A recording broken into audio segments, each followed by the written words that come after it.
ಹೆಜ್ಜೆ ಮೇಲೊಂದೆಜ್ಜೆಯ ನಿಕ್ಕುತ್ತ ಗೆಜ್ಜೆಯ ಕಾಲಿನ ನಾದವ ತೋರುದ ಸಜ್ಜನ ಸಾಧು ಪೂಜೆಯ ವೇಳೆಗೆ ಮಜ್ಜಿಗೆಯೊಳಗಿನ ಬೆಣ್ಣೆಯಂತೆ ಭಾಗ್ಯದ ಲಕ್ಷ್ಮೀ ಬಾರಮ್ಮ.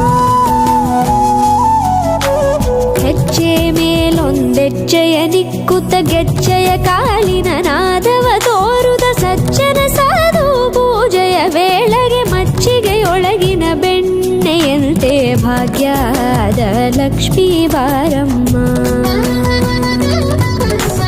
ಕನಕವೃಷ್ಟಿ ಕರೆಯುತ್ತ ಬಾರೆ ಮನಕೆ ಮಾನವ ಸಿದ್ಧಿಯ ತೋರೆ ದಿನಕರ ಕೋಟಿ ತೇಜದಿ ಹೊಳೆಯುವ ಜನಕರಾಯನ ಕುಮಾರಿ ಬೇಗ ಭಾಗ್ಯ